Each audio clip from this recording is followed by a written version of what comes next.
"Now, wife," said the man, "how can I ask him such a thing?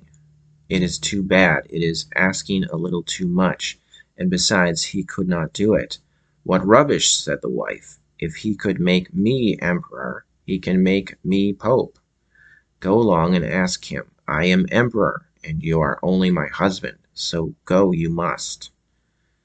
So he went, feeling very frightened, and he shivered and shook, and his knees trembled, and there arose a great wind, and the clouds flew by, and it grew very dark, and the sea rose mountains high, and the ships were tossed about, and the sky was partly blue in the middle, but at the sides very dark and red, as in a great tempest. And he felt very desponding, and stood trembling, and said, O man, if man you be, or flounder, flounder in the sea, such a tiresome wife I've got, for she wants what I do not." "Well, what now?" said the fish. "Oh dear," said the man, "she wants to be pope." "Go home with you, she is pope already," said the fish. So he went home, and he found himself before a great church with palaces all around. He had to make his way through a crowd of people, and when he got inside he found the place lighted up with thousands and thousands of lights, and his wife was clothed in a golden garment, and sat upon a very high throne, and had 3 golden crowns on, all in the greatest priestly pomp, and on both sides of her there stood 2 rows of lights of all sizes, from the size of the longest tower to the smallest rushlight, and all the emperors and kings were kneeling before her and kissing her foot. "Well, wife," said the man, and sat and stared at her, "so you are pope?" "Yes," said she, "now I am pope." And he went on gazing at her till he felt dazzled, as if he were sitting in the sun. And after a little time he said, "Well now, wife, what is there left to be now you are pope?" And she sat up very stiff and straight, and said nothing. And he said again, "Well, wife, I hope you are contented at last with being pope. You can be nothing more." "We will see about that," said the wife.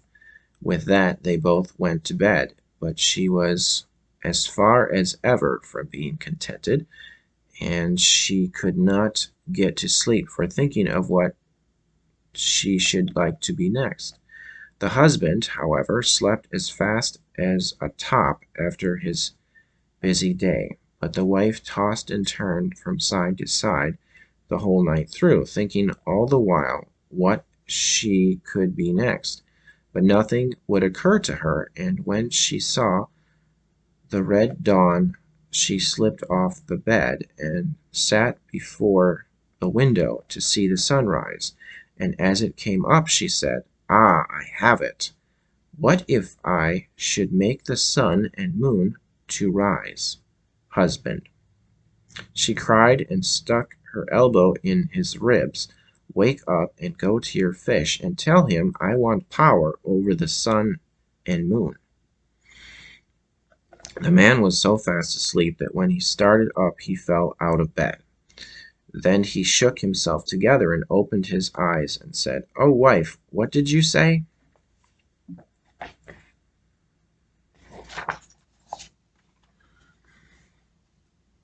"Husband," said she, "if I cannot get the power of making the sun and moon rise when I want them, I shall never have another quiet hour. Go to the fish and tell him so." "Oh, wife," said the man, and fell on his knees to her, "the fish can really not do that for you. I grant you he could make you emperor and pope, so be contented with that, I beg of you." And so she became wild with impatience, and screamed out, "I can wait no longer. Go at once." And so off he went as well as he could for fright, and a dreadful storm rose, so that he could hardly keep his feet. And the houses and trees were blown down, and the mountains trembled, and rocks fell in the sky. And the sky was quite black, and it thundered and lightened, and the waves, crowned with foam, ran mountains high. So he cried out, without being able to hear his own words, oh man, if man you be, or flounder, flounder in the sea. Such a tiresome wife I've got, for she wants what I do not. Well, what now? Said the flounder. Oh dear, said the man, she wants to order about the sun and moon. Go home with you, said the flounder. You will find her in the old hovel.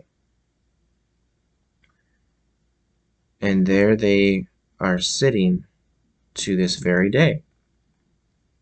Huh. All right.